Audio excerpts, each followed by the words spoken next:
The screams that tore through the desert evening weren't quite human, raw, desperate sounds clawing from a throat that had never learned proper speech. Inside the blazing pig pen, 15-year-old Willow McKinnon pressed her back against splintered boards, flames licking inches from her face. Through the choking smoke, a memory flashed her real mother's gentle hands, weaving wildflowers into her hair lips, forming the word beautiful. The vision lasted a heartbeat before heat seared her cheek, dragging her back to hell. The fire crept closer with each labored breath. Rope burns around her wrists, souvenirs from countless nights in Edith's tool shed, throbbed as she clawed at the boards. The crowd's laughter burned deeper than flames, their faces twisted with the same cruel amusement she'd seen in her stepmother's eyes every time the belt came down. "Just let her burn," someone muttered from the mob. "Girl's been nothing but trouble since she got here."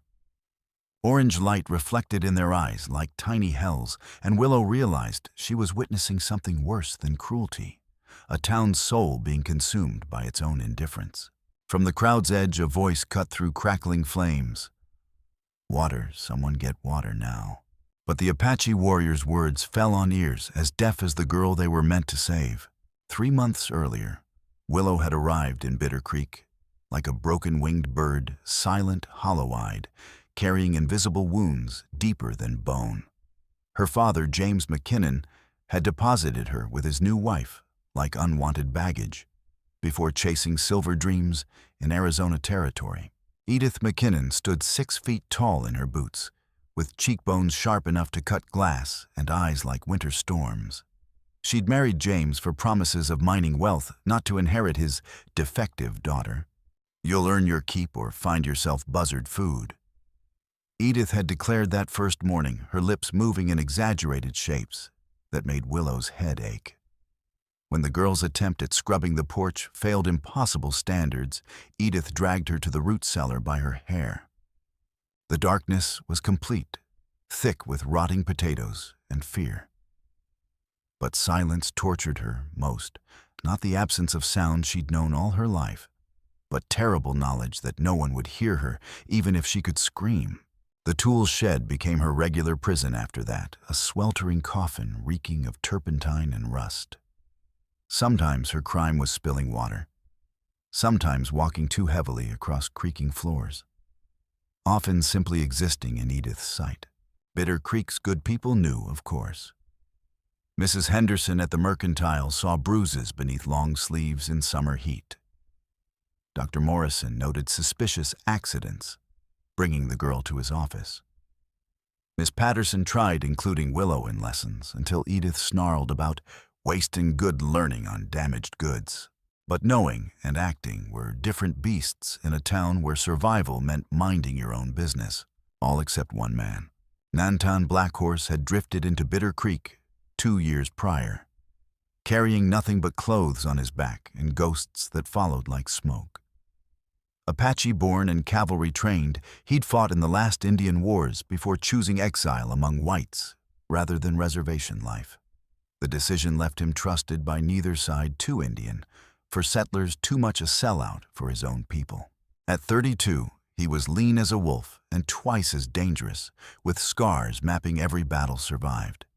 He'd built a cabin on town's eastern edge where respectable folks could pretend he didn't exist, while grudgingly admitting his carpentry was finest in 3 counties. Solitude had sharpened his eyes for suffering. The first time he'd seen Willow, she'd been hauling water buckets that outweighed her by half. When she stumbled and fell, soaking her patched dress and scraping knees raw, Nantan stepped forward to help. But Edith appeared like an avenging fury, yanking the girl upright with violence that made his jaw clench. Clumsy fool. Edith's hand cracked against Willow's cheek. Can't manage simple chores without making a mess. Nantan took another step forward, but the girl's eyes found his across dusty space between them. For a heartbeat, their gazes held 2 outcasts, recognizing kindred spirits. Then Edith dragged Willow away, muttering about savage Indians sticking their noses where they don't belong. That night, Nantan lay awake thinking about those eyes. They reminded him of his sister's eyes, moments before cavalry sabers fell, full of terror, but still fighting, still hoping someone might care enough to help. He began watching more carefully, noting when Willow appeared at the well, always alone, always struggling. Seeing how she grew thinner as weeks passed, clothes hanging looser on her shrinking frame. How she'd sometimes catch him looking and offer the ghost of a smile before hurrying away. It was Mrs. O'Malley who first dared speak truth aloud. Kathleen O'Malley was a widow, with 2 young sons barely scraping by on seamstress work and neighborly charity. She'd fled to Bitter Creek 5 years earlier, escaping an abusive Chicago marriage. That history left her sensitive to suffering in others. She approached Nantan one evening as he watered his hoarse Irish accent thick with worry. Someone needs to help that girl before it's too late. Town doesn't seem inclined toward helping.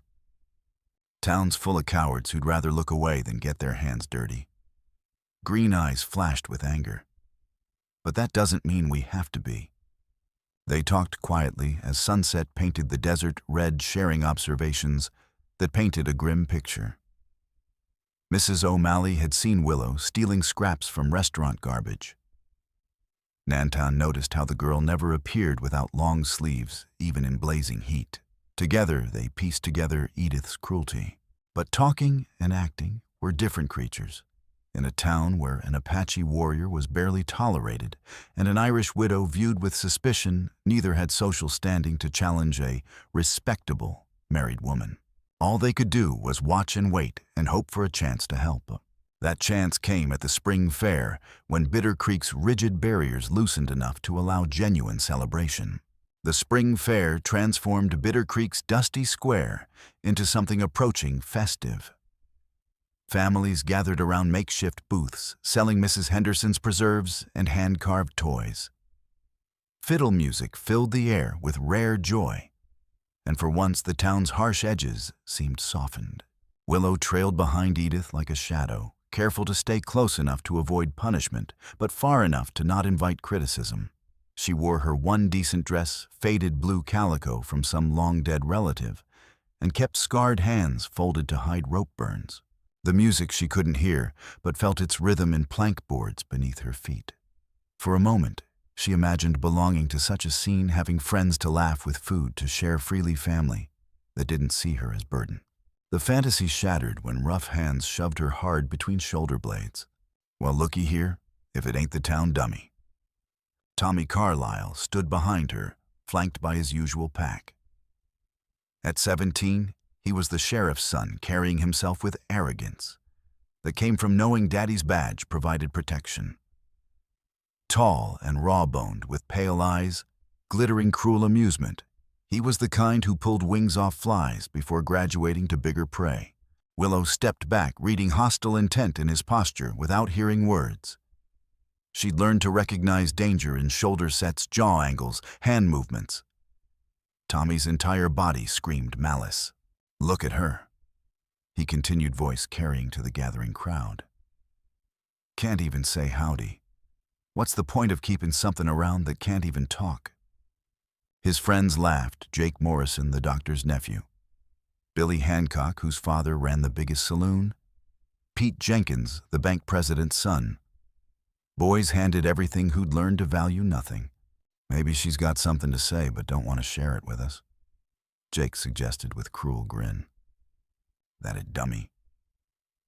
Tommy leaned close breath, reeking of stolen whiskey. Got some big secret locked up in that empty head. Willow's eyes darted around the square, searching for Edith, any adult who might intervene. But her stepmother was deep in conversation with church ladies, pointedly ignoring the scene. Other adults seemed equally determined to look elsewhere, faces carefully neutral in that way, saying they knew exactly what was happening but had no intention of getting involved. "Maybe we should help her find her voice," Billy suggested. "I heard shock can make mute folks talk." "Now there's an idea," Tommy said, grin widening, "but I got a better one." He grabbed Willow's arm and began dragging her toward the square's edge where a wooden pig pen had been constructed for livestock exhibition. The enclosure was roughly 8 feet square, surrounded by boards coming up to shoulder height on a grown man. The bottom was thick with straw and mud stench of pig manure hanging heavy in evening air. Perfect place for something that acts like an animal, Tommy announced loud enough for half the square to hear. Several adults turned to look, but none moved to interfere. If anything, some seemed amused by the unfolding spectacle. Willow tried to pull away, but Tommy's grip was iron strong. She opened her mouth to scream, but only strangled sounds emerged, rough, wordless cries of someone who'd never learned proper speech. The noises entertained the boys more. "Listen to that?" Jake laughed. "She really is like a pig." They forced her toward the gate, and Willow's panic reached desperate heights. She twisted and fought, but there were too many, all bigger and stronger than her malnourished frame. The crowd was growing drawn by commotion, but faces showed more curiosity than concern. Someone should stop this foolishness. A woman's voice called Mrs. O'Malley, pushing through with her boys in tow. "Boys will be boys," came another voice, quickly hushing her protest. "Girl needs to learn her place anyway." The gate swung open with rusty shriek, and suddenly Willow was flying through air, landing hard in muck and straw. Impact knocked wind from her lungs, and she lay gasping while boys howled with laughter above. The smell was overwhelming: animal waste, rotting straw, and something speaking of decay and abandonment. "Look at her now," Tommy called to the crowd. "Right where she belongs." The gate slammed shut with metallic clang, and Willow heard the latch click. She struggled to her feet, mud and filth clinging to her dress, and grabbed wooden slats. Through gaps, she could see faces, some laughing, some uncomfortable, but all watching like she was entertainment. She pounded on boards, trying to make them understand this had gone too far, that she needed out. But voiceless pleas only seemed to amuse the crowd more. "Look at her go," someone called, "like a trapped animal." That's when Billy Hancock produced the matches. "This'll really get her squealing," he announced, striking a match and holding it up for all to see. The small flame danced in evening breeze, casting flickering shadows across his eager face. Mrs. O'Malley's blood turned to ice. She pushed harder through the crowd, voice cutting through conversation murmur. "Stop this madness. Stop it right now." But her words were swallowed by nervous laughter. A miner grabbed her arm, gripped tight enough to bruise. "Easy there, Kathleen. Boys are just having some fun. No harm in it." "No harm?" Mrs. O'Malley's voice cracked with outrage. "Look at her." Inside the pen, Willow had pressed herself against the far wall, eyes wide with terror, as she watched Billy drop the lit match into straw pile near the gate. Dry material caught immediately, sending up smoke curl that made her cough and gag. The fire was small at first, more threat than danger. But Billy had more matches, and his friends were quick to gather combustible material. Jake Morrison found a lamp oil bucket set aside for evening lanterns, and before anyone could object, he'd splashed it across the pen's base. Flames roared to life, like a living thing running along oiled wood with hungry speed. Heat hit Willow in a crushing wave, and she scrambled backward, pressing against the rear wall. Smoke began filling the enclosed space, stinging her eyes and burning her throat. Her dress started to smolder from drifting sparks. That's when Nantan Black Horse arrived at a dead run. He'd been behind the livery stable when commotion drew his attention. Shouting and cruel laughter made him curious, but smoke smell made him sprint toward the square. He arrived just in time to see flames leaping higher around the pen, and inside a small figure pressed against the far wall like prey in a trap. "Water," he shouted, pushing through outer spectators. "Someone get water now." His voice carried authority of someone accustomed to crisis, but the crowd barely acknowledged him. If anything, his presence made them close ranks, as if his appearance reminded them of social boundaries. "Stay back, Apache." Sheriff Carlisle warned, hand resting on gun butt. The lawman's face was flushed with drink and embarrassment. His son's prank had spiraled beyond control. But he'd be damned if he'd let an Indian tell him how to handle it. Nantan ignored the warning and continued pushing forward. but hands grabbed him from all sides.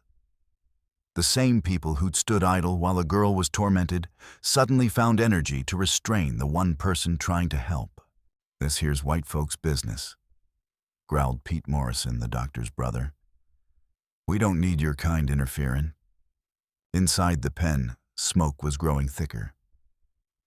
Willow had torn a strip from her dress and pressed it to her face. But her eyes were streaming, and she was beginning to cough violently. Flames had spread to two sides of the enclosure, and heat was becoming unbearable. She was weakening fast, her small form beginning to sway as smoke filled her lungs. Mrs. O'Malley broke free from restraining hands long enough to grab a water bucket from a nearby booth. She ran toward the pen, but was tackled by two men before reaching it. The bucket flew from her hands, contents spilling uselessly in dirt. "Let me go," she screamed, struggling against captors. "She's dying in there." The words seemed to penetrate the crowd's trance. Some faces showed first signs of genuine alarm, as if just realizing their entertainment might end in actual death. But the mob's momentum was powerful, and those who might have acted were held back by those determined to see the spectacle through. Nantan had fought free of restraining hands, but Sheriff Carlisle stepped directly into his path pistol drawn. The lawman's face was pale now, sweat beading on his forehead, as he realized how badly his son's prank had escalated. "I'm warning you, Indian," Carlisle said, voice shaking slightly. "Back off or I'll put you down right here." For a moment, the two men faced each other across dusty space. Behind them, fire continued to grow, and Willow's coughs were becoming weaker, more desperate. The crowd held its collective breath, sensing they were witnessing a moment that would define not just this evening, but their town's very soul. That's when the burning beam came crashing down. The sound was like thunder, a massive piece of the pen's roof structure giving way under heat and collapsing into the enclosure. Willow disappeared beneath it in a shower of sparks and burning debris. For a heartbeat, the only sound was flame roar, and the crowd's collective gasp of horror. Then someone screamed, and the spell holding the mob finally shattered. "Sweet Jesus," Sheriff Carlisle whispered, gun forgotten. "Tommy, what have you done?" Tommy Carlisle stood frozen, face white as bone. The realization of what his prank had become was written across his features in stark, terrible clarity. This wasn't fun anymore. This wasn't a joke. This was murder happening while the whole town watched. Mrs. O'Malley fought free and grabbed the dropped bucket. She ran to the horse trough, filled it quickly, and raced back toward the fire. This time, no one tried to stop her. Nantan, seeing his opportunity, bull-rushed the sheriff and knocked him aside. The gun went off harmlessly into air as both men went down in a tangle of limbs. Nantan rolled free and sprinted toward the pen where flames now covered three sides of the structure. "They here." Mrs. O'Malley thrust the water bucket into his hands. "I'll get more." He threw water at the worst flames, creating a brief gap in the firewall. Through smoke and steam, he could see Willow's form beneath the fallen beam, still moving, thank God, but trapped and barely conscious. Blood trickled from her forehead, where the burning wood had struck. The heat was incredible. Nantan felt his eyebrows singe as he approached the pen, and smoke burned his lungs with every breath. But he'd been in worse situations during the war, and the girl's life depended on keeping his head clear. A burning splinter flew from the collapsing structure, embedding itself deep in his left shoulder. He grunted with pain, but didn't stop moving. Behind him, the crowd had finally begun organizing itself into something resembling rescue effort. Several men were running toward the well with buckets, while others searched for tools to pry apart the burning structure. But fire was spreading too fast. Even as Mrs. O'Malley returned with another bucket, Nantan could see they were running out of time. Flames were eating through wooden supports, and soon the entire structure would collapse. He grabbed the gate, trying to force it open, but heat had warped the metal latch. The mechanism was stuck fast, and his bare hands couldn't get enough grip on burning wood. Move aside." Dr. Morrison appeared at his elbow, carrying his medical bag and a crowbar. The doctor's face was grim with purpose, and Nantan could see shame in his eyes, shame at his own inaction, at his community's cruelty, at letting things go this far. Together, they attacked the gate. The crowbar gave them leverage needed, and with a groan of stressed metal, the latch finally gave way. The gate swung open, releasing a cloud of smoke that made both men stagger backward, coughing and gasping. Inside the pen, Willow lay pinned beneath the burning beam, her dress-smoldering face streaked with soot and tears. She was conscious, but barely eyes rolling with pain and smoke inhalation. The beam across her legs was too heavy for one man to lift, and flames were too close for comfort. "Or help me." Nantan called over his shoulder, and suddenly there were hands reaching to assist. Dr. Morrison on one side, Pete Morrison swallowing his prejudice on the other, and even Sheriff Carlisle, his face a mask of guilt and determination. Together they lifted the beam just enough for Nantan to drag Willow free. Her legs were badly burned, and she was limp as a rag doll in his arms, but she was breathing. That was something. He carried her away from the collapsing pen as Mrs. O'Malley ran alongside with torn cloth strips to bind the burns. Behind them, the structure finally gave way, completely sending up a column of sparks and flames that lit the evening sky like a beacon of shame. The crowd gathered around them as Dr. Morrison knelt beside Willow, checking her pulse and examining injuries. Her breathing was shallow and labored, and blisters were already forming where the beam had pinned her. But she was alive. As they prepared to move her to the doctor's office, Willow's eyes fluttered open. She looked around at faces surrounding her, Nantan with his burned shoulder and singed eyebrows, Mrs. O'Malley, with tears streaming down her cheeks, Dr. Morrison working efficiently, despite his obvious distress, even some of the people who'd stood by and watched her torment. Her gaze finally settled on Nantan's scarred face, and he saw something there that made his chest tighten. Gratitude, yes, but also recognition, as if she understood that something fundamental had changed in both of them during these terrible minutes. Then her eyes closed again, and Dr. Morrison was lifting her, carefully carrying her toward his office, while Mrs. O'Malley held her hand and murmured words of comfort the girl couldn't hear, but somehow felt. Behind them, the pig pen burned down to ash and ember, and the crowd began to disperse in uncomfortable silence.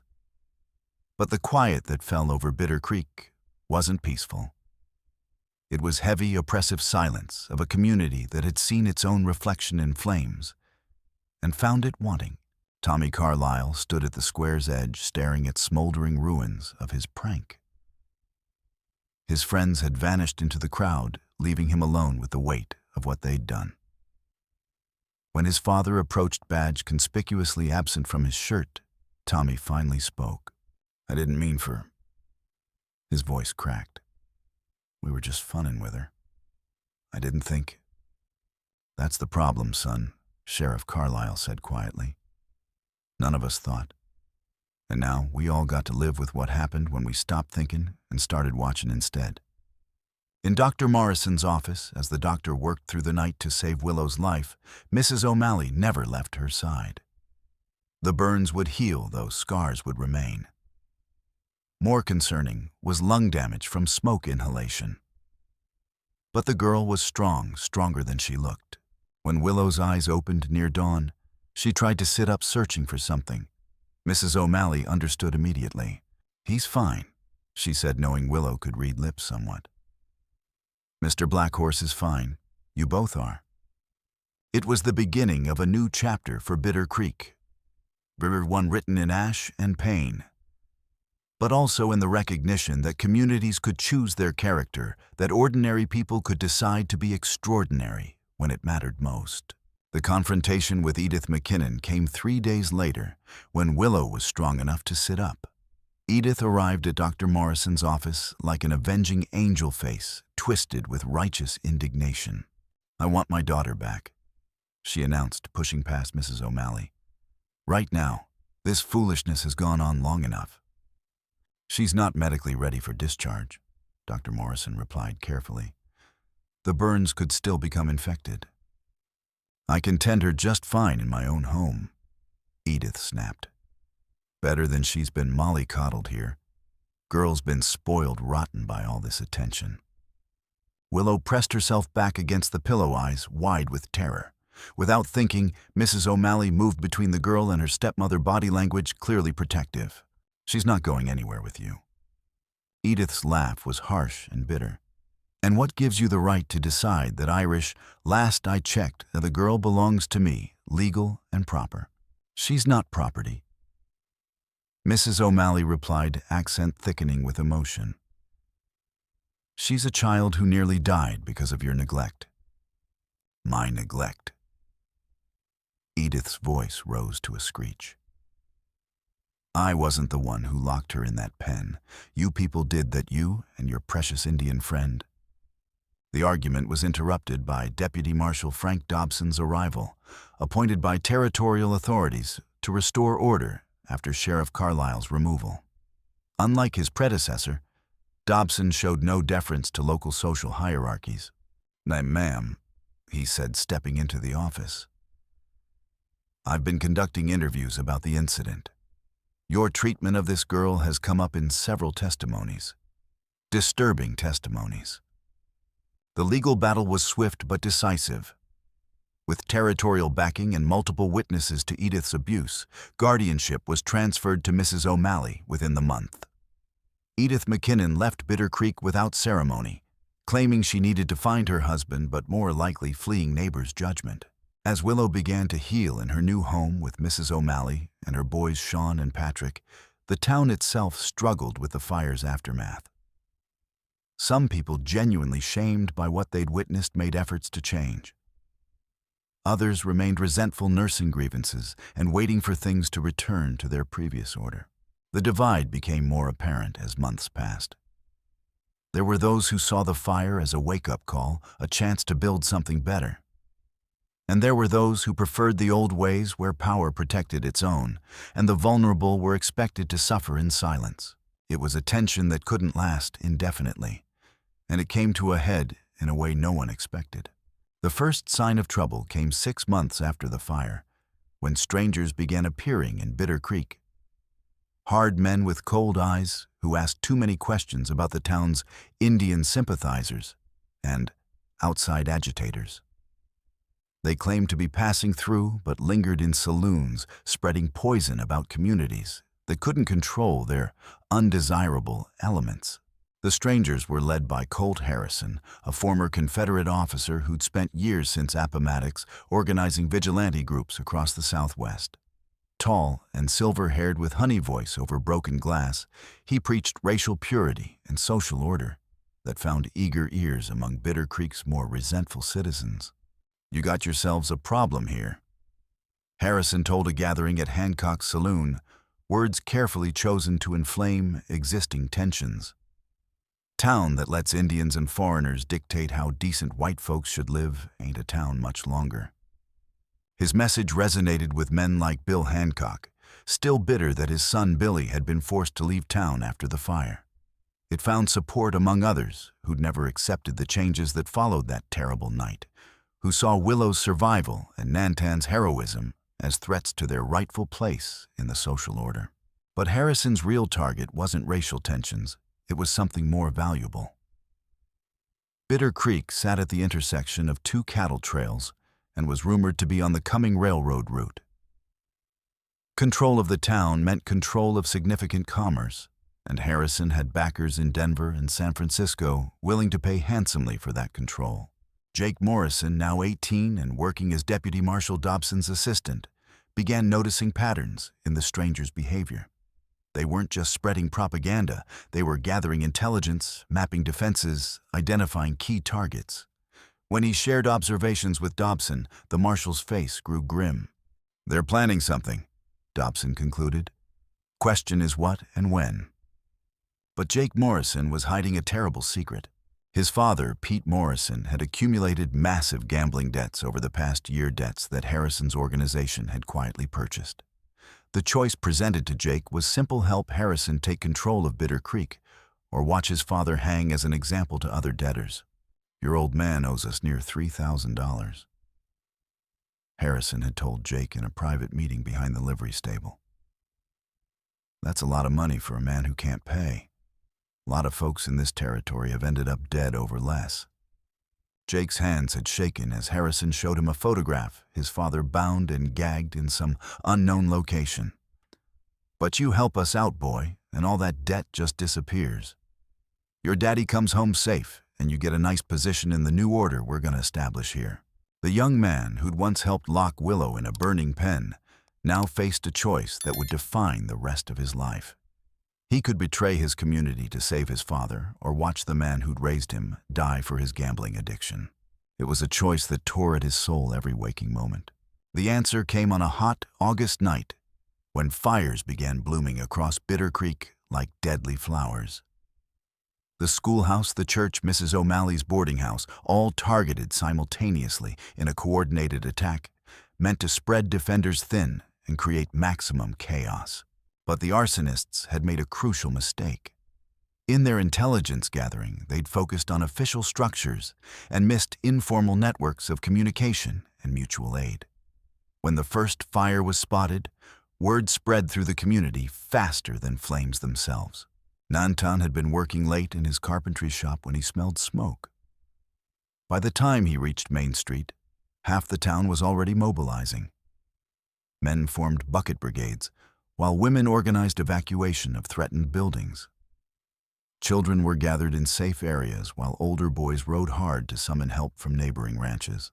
It was Mrs. O'Malley, who made the connection between fires and the strangers who'd been lurking around town. As she helped evacuate her boarding house, she spotted several of Harrison's men positioning themselves to help with firefighting in positions that would let them control key intersections and isolate different parts of the community. "It's a trap," she told Nantan breathlessly as they met near the burning school. "They set the fires to divide us, make us easy targets." Even as she spoke, the second phase of Harrison's plan was unfolding. Armed men began appearing at strategic points around town, claiming to help with security, but actually cutting off escape routes and controlling movement. The few townspeople who questioned their presence were quickly and quietly subdued. But there was a casualty the planners hadn't anticipated. Miss Patterson, the beloved schoolmarm, had been in her classroom late that evening preparing lessons for the next day. When the fire started, she'd tried to save as many books and teaching materials as possible. A burning beam had collapsed, trapping her beneath. By the time rescuers reached her, smoke inhalation had claimed her life. The loss of Miss Patterson, who'd done more than anyone to bring education and hope to Bitter Creek's children, sent shockwaves through the community. This wasn't just property damage anymore. This was murder. Harrison himself appeared at the town square, mounted on a magnificent black stallion and flanked by a dozen armed riders. In the light of burning buildings, he looked like an avenging angel or a demon, depending on your perspective. "Citizens of Bitter Creek," he called out, voice carrying over the sound of crackling flames and shouting firefighters. "I'm Colonel Colt Harrison, and I'm here to restore order to your community." He gestured toward the fires. "This is what happens when a town loses its way, when it lets outside influences corrupt its natural harmony. But it's not too late to set things right." From the crowd, Marshal Dobson stepped forward, badge glinting in firelight. "By whose authority do you claim to restore order here?" Harrison's smile was cold as winter's steel. "By the authority of decent folks who are tired of watching their town rot from within. You got yourself an Indian running wild, foreigners telling Americans how to live, and a marshal who can't keep order without outside interference." But Harrison had miscalculated the depth of change in Bitter Creek. The fire had revealed something unexpected. Instead of panicking or turning on each other, the townspeople had come together with unity that transcended old divisions. Apache and Mexican workers fought flames alongside German and Irish immigrants. Former Confederate soldiers worked bucket brigades next to Union veterans. The community that had learned to save one girl had learned to save itself. "We don't need your kind of help," Marshal Dobson replied firmly. "And we don't recognize your authority here." Harrison's facade of reasonable concern dropped away, revealing the predator beneath. "That's unfortunate, Marshal, because you're about to get our help whether you want it or not." At his signal, his men raised weapons, and the true nature of their rescue became clear. This wasn't about restoring order, it was about seizing control through manufactured chaos. But they'd forgotten about Willow. Now 16 and living safely with Mrs. O'Malley for over 6 months, she'd been helping evacuate the boarding house when armed men appeared.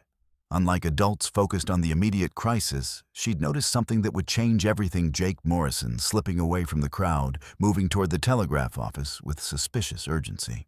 Jake had been acting strangely for weeks, asking odd questions about town defenses, showing unusual interest in patrol schedules, making excuses to avoid Marshal Dobson's assignments.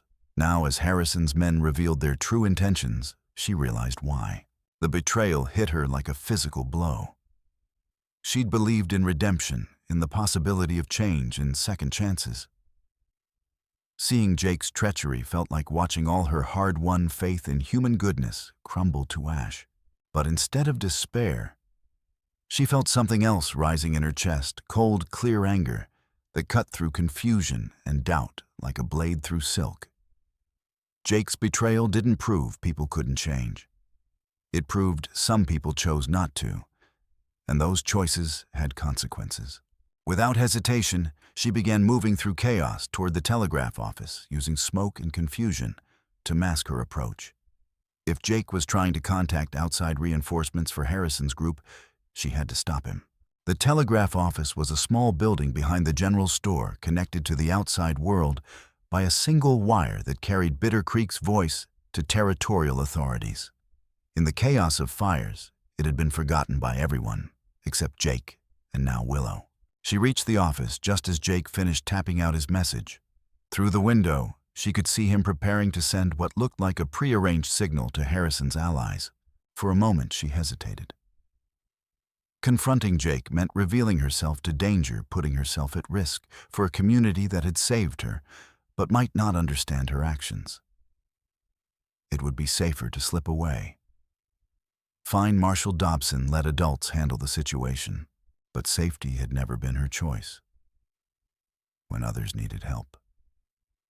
Just as Nantan had risked himself to save her from flames, she would risk herself to save the town that had become her home. She pushed through the office door just as Jake's finger moved toward the telegraph key to send the message.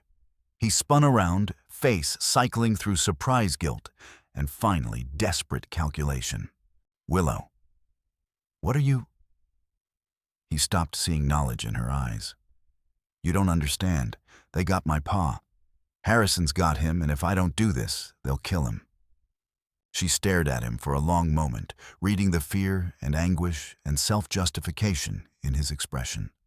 Then she moved to the telegraph apparatus and began destroying it, yanking wires and smashing components with methodical efficiency. "Stop!" Jake lunged toward her, but she'd learned more than medical skills in her months with Dr. Morrison. She'd learned anatomy, including vulnerable points that could drop a larger opponent with minimal force. Her elbow caught Jake in the solar plexus, doubling him over and buying her time to complete the telegraph's destruction. "Please," Jake gasped as he recovered. "You don't understand. They'll kill him if I don't send that signal. My pa's all I got left." Tears streamed down his face as the weight of his impossible choice crushed down on him. This wasn't the casual cruelty of a spoiled boy tormenting a helpless girl. This was a young man torn apart by love for his father and loyalty to his community. Willow looked at the destroyed telegraph, then at Jake's anguished face. She pulled out the small notebook she always carried and wrote quickly, then showed him the page. "Then we save him too." Jake read the words twice, then looked up at her with desperate hope. "How?" Before she could respond, the office door burst open, and Marshal Dobson appeared, Colt .45, drawn and ready. Behind him stood Nantan, his own weapon aimed at Jake's chest. "Step away from the girl, Jake," Dobson said quietly. Jake raised his hands, shoulders sagging in defeat. They got my pa, Marshall. Harrison's men took him 3 days ago, said they'd kill him if I didn't help them take the town. The confession hung in the air like smoke. Nantan's finger tightened on his trigger, but Willow stepped between them, shaking her head firmly. She wrote rapidly in her notebook and showed it to the marshal. He's a victim too. Harrison used his father against him. Dobson studied Jake's tear-streaked face, reading the genuine anguish there. Where's your father being held? Old mining camp about 5 miles north. They got 6 men guarding him. Jake's voice cracked. What am I going to do now? I destroyed the signal, but they'll know something's wrong when their reinforcements don't show up. Through the window, they could see Harrison's men taking control of key positions around town. The fires were mostly contained now, but the real battle was just beginning. We're going to get your father back, Dobson said grimly. But first, we need to deal with Harrison. That's when they heard Mrs. O'Malley scream. They rushed back toward the town square to find Harrison holding Mrs. O'Malley at gunpoint, her 2 young boys cowering behind her. The sight of the woman who'd become Bitter Creek's moral compass being threatened sent a ripple of rage through the gathered townspeople. This is what happens when communities forget their place. Harrison called out, pressing his pistol to Mrs. O'Malley's temple. When they let outsiders and troublemakers corrupt the natural order of things. The crowd was beginning to surge forward, but Harrison's men had formed a defensive perimeter. Several townspeople were already down wounded, but not killed. Harrison needed hostages, not martyrs. Now, Harrison continued, we're going to establish some new rules around here. Starting with removing certain undesirable elements from positions of influence. His cold gaze found Nantan in the crowd. Apache, you're going to walk away from this town and never come back. Same goes for any other non-whites who think they belong in a civilized community. Like hell, Nantan replied, his voice carrying across the square. Harrison's smile was razor thin. Then this Irish woman dies, and her boys, and anyone else who gets in the way of progress. That's when Willow made her move. She'd been watching from the edge of the crowd, noting the positions of Harrison's men and the way they held their weapons and the angle of their attention. In her months of recovery, she'd learned to move silently, a skill that served her well now, as she slipped through the chaos unnoticed. Harrison was so focused on his confrontation with the crowd that he didn't see the small figure approaching from his blind side. Didn't notice the glint of Dr. Morrison's scalpel in her hand until she was close enough to press the sharp blade against his throat. Let them go, she said clearly, her voice carrying across the suddenly silent square. It was the first time many people had heard her speak aloud, and the sound electrified the crowd. Here was the girl they'd watched suffer in silence, now speaking with the voice of justice itself. Harrison tried to call her bluff, twisting to look at her. Little girl, you don't know what you're... The scalpel pressed deeper, drawing a thin line of blood. Willow's hand was rock steady despite the magnitude of what she was doing. This was someone who'd walked through fire and emerged stronger, who'd chosen healing over hatred, but wouldn't hesitate to do violence if it meant protecting the innocent. I know exactly what I'm doing, she said quietly. I'm saving my family. Harrison felt the steel in her voice and realized she wasn't bluffing. This girl had survived things that would have broken most adults.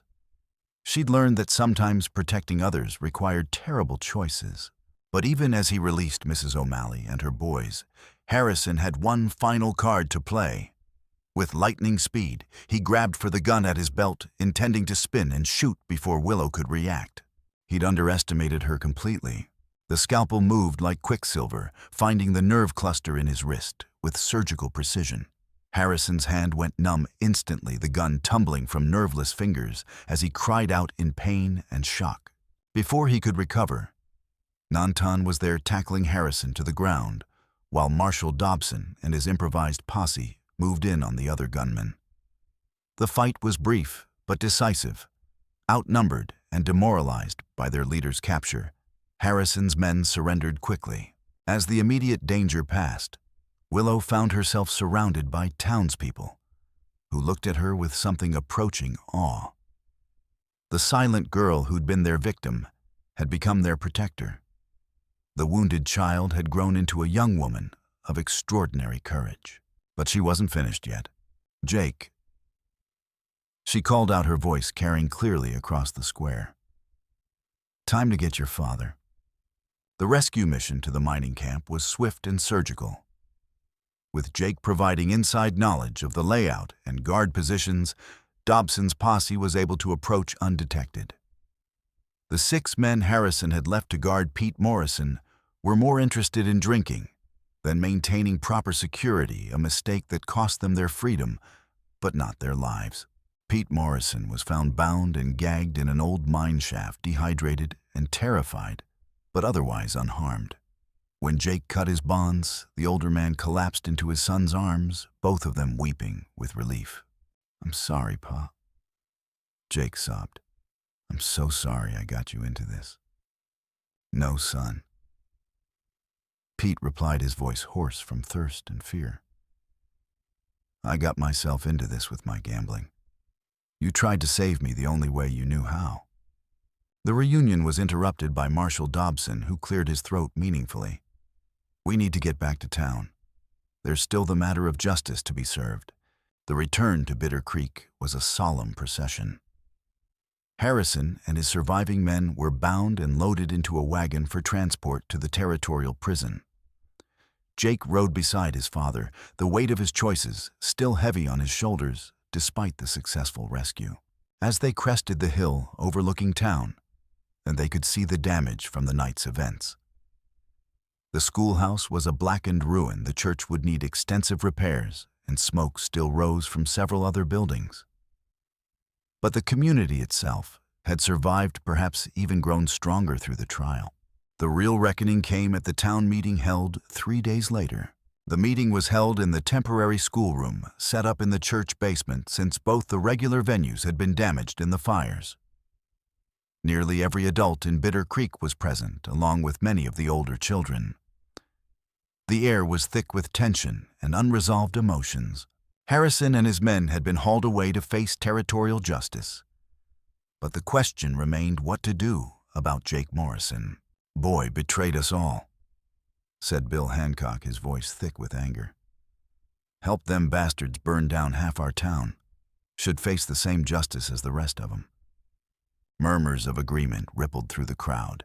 Jake sat in the front row beside his father, head bowed under the weight of their collective judgment. But Mrs. O'Malley stood up, her Irish accent cutting through the hostile murmur. "Now, hold on just a minute. That boy saved my life and my children's lives by destroying that telegraph. If he hadn't done that, Harrison's reinforcements would have arrived, and we'd all be dead or worse. After he helped them plan the whole thing in the first place," someone called out. "Aye, he did. And he'll have to live with that choice for the rest of his days. But tell me, what would you have done if it was your father being held hostage? What would any of us have done?" The question hung in the air, forcing people to confront the terrible reality of Jake's choice. Family loyalty was sacred on the frontier, where communities were often all that stood between survival and death. Marshal Dobson stood to address the crowd. "Jake Morrison will face consequences for his actions. He'll serve time in the territorial prison and pay restitution for the damages caused. But Mrs. O'Malley's right. He also prevented a massacre by destroying that telegraph when it mattered most." "And who decides that's enough?" Bill Hancock demanded. "Who says he gets off light for nearly getting us all killed?" That's when Willow stood up. The room fell silent as all eyes turned to the young woman who'd become the moral center of their community's transformation. She walked to the front of the room, pulling out her notebook as she moved. She wrote for several long moments, then turned to face the crowd. When she spoke, her voice was clear and steady. "Jake Morrison helped lock me in a burning pen when we were children. He tormented me because I was different, because I was vulnerable, because he could. If anyone has the right to demand harsh justice, it's me." She paused, looking directly at Jake, who met her gaze with tears streaming down his face. "But I've learned something in the years since that terrible night. Revenge doesn't heal wounds, it just creates new ones. Jake made a terrible choice, but he made it out of love for his father, not hatred for us. And when the moment came to choose between Harrison's plans and our lives, he chose us. She turned back to the crowd, her voice growing stronger. Miss Patterson is dead because of choices Jake helped set in motion. That's a debt that can never be fully repaid. But she spent her life teaching us that people could grow, could change, could become better than their worst moments. If we abandon that belief now, we dishonor her memory. The room was absolutely silent, hanging on every word. I say Jake Morrison serves his time, pays his debt to the community, and then comes home to help us rebuild what was destroyed. Because that's what Miss Patterson would have wanted, not revenge, but redemption. Not punishment alone, but the chance to make things right. When she finished speaking, the silence stretched for long moments. Then Pete Morrison stood up, his voice shaking with emotion. My son made a terrible mistake, and innocent people paid the price. I'll spend the rest of my life making amends for my gambling debts that put him in that impossible position. But if this community is willing to give him a second chance, I swear to you that neither of us will ever forget the gift you're giving us. The vote, when it came, was closer than some had hoped, but decisive enough to matter. Jake Morrison would serve 18 months in territorial prison and work for 3 years without pay to help rebuild the damaged buildings.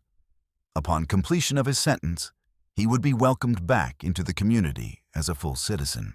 But the real healing began that very night, when Willow visited Jake in the temporary jail cell set up in the marshal's office. I don't expect forgiveness, Jake said when she appeared at his cell door. What I did helping them plan this, putting everyone at risk, there's no excuse for it. Willow studied his face through the bars, reading the genuine remorse there. She pulled out her notebook and wrote carefully before showing him the page.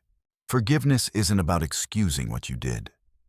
It's about choosing not to let what you did define what you become. Jake read the words twice, then looked up with wonder in his eyes. How do you do it?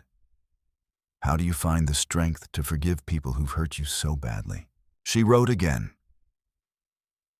Because holding on to hate hurts me more than it hurts you. And because I've learned that people can change if they want to badly enough, I do want to change, Jake said quietly. I want to be worthy of the second chance you're giving me. Then be worthy, she wrote. Every day for the rest of your life. Help others who are facing impossible choices. Stand up for people who can't stand up for themselves. Make Miss Patterson's death mean something by living the way she taught us to live. When she left the jail that night, Willow felt a sense of completion that had nothing to do with revenge or even justice in its traditional sense. Jake would serve his time and return to a community that had learned to balance accountability with possibility consequences, with redemption. The work of rebuilding began the next morning. 2 years later, Dr. Willow McKinnon returned to Bitter Creek from her medical studies in Denver, arriving on the morning train that now ran regularly through the growing town. The community that greeted her had been transformed not just by reconstruction, but by the hard-won wisdom that comes from surviving crisis together. The new schoolhouse was larger and more modern than its predecessor, with Miss Patterson Memorial Library attached to honor the teacher who died in the fires. Jake Morrison, recently returned from his prison sentence, was working as the head carpenter on the project, his skills honed by years of prison labor, his dedication absolute. Mrs. O'Malley's boarding house had been rebuilt as a proper hotel, serving the increasing number of travelers and business people drawn by the railroad. But she'd kept several rooms reserved for those who needed shelter regardless of their ability to pay, a tradition that had become one of Bitter Creek's defining characteristics. The church had been rebuilt with contributions from communities across the territory, its steeple visible for miles across the desert. But perhaps more importantly, Its doors were open to all faiths and backgrounds, reflecting the inclusive spirit that had emerged from the ashes of crisis. Dr. Morrison had expanded his practice into a small hospital training several younger physicians in the community-based medicine that addressed social as well as physical wounds.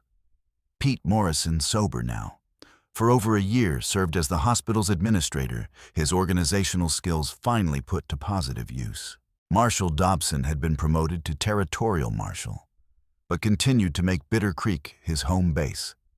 His methods of preventing crime through community engagement had gained attention throughout the Southwest drawing visitors who wanted to learn from Bitter Creek's example. And Nantan had become one of the most respected citizens in the territory, his construction company employing workers from every background, while his reputation for fairness made him a sought-after mediator for regional disputes. But it was the memorial garden that showed the most profound evidence of Bitter Creek's evolution. Where once there had been a pig pen that nearly became a girl's grave, now stood a fountain whose flowing water could be heard throughout the square. Around it, plaques told the story of the community's transformation, not hiding the dark moments, but celebrating the choice to learn from them. At the garden's heart was a bench bearing an inscription Willow had suggested, "In memory of what we were, in celebration of what we chose to become, in hope of what we might yet be." But there was also a new addition, a bronze plaque honoring Miss Patterson and the other victims of Harrison's attack, with words that captured the community's commitment to growth through adversity. They died, so we might learn to live better. Willow's return was celebrated by the entire community. But the most meaningful moment came that evening when she sat in the memorial garden with Mrs. O'Malley and Nantan, watching the sunset paint the desert in shades of gold and red. Mrs. O'Malley pulled a small object from her pocket, a pressed wildflower carefully preserved between pieces of glass. "Your birth mother left this when she had to give you up," she said softly.